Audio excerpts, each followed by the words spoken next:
October the 16th, 2022. Pro-Hong Kong demonstrators were peacefully protesting outside of the Chinese consulate in the northern English city of Manchester. And despite protests being completely legal in the United Kingdom, the consulate staff had other ideas. Before long, members from within the premises were dressed in full riot gear and escorted a caricatured image which protesters were holding away. Now from there, violence broke out, but fortunately the British police were on the scene within roughly a minute. But despite the police response being quick, that didn't stop everything, as both sides sustained beatings.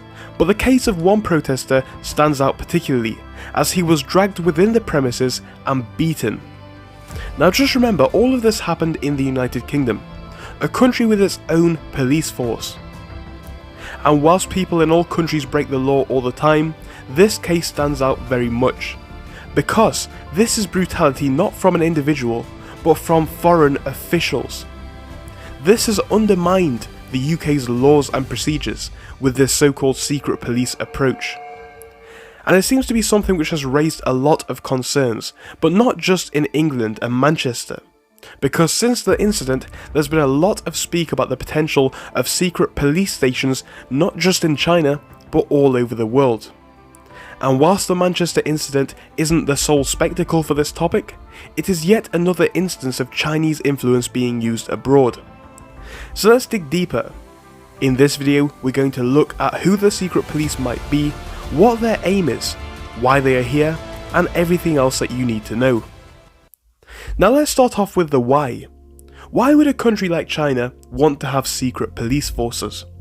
Well, there is a reason, of course. And China says that it is because they want to use their skill to catch Chinese criminals abroad, therefore keeping other countries safer, which is nothing to worry about, right? Well, that seems like a nice reason, and that is of course what China wants you to believe.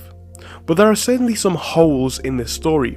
First of all, why wouldn't China simply work with the police forces in other countries to catch criminals abroad? The list of issues goes on, but the bottom line stays the same. It doesn't make much sense to send other officials to catch criminals who are now another country's problem anyway. So what's the real deal then?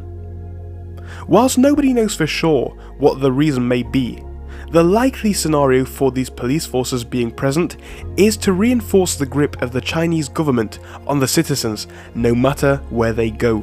And the simple presence of these police forces is not the only intimidation tactic used to control citizens abroad, as this crackdown on critics can allegedly involve things as extreme as freezing bank accounts, cancelling kids from going to school, and threatening family members. And this is really scary stuff. But China isn't the only country suspected of having intelligence abroad. But this is different. It's new, it's scary, it's unique, and it's terrifying.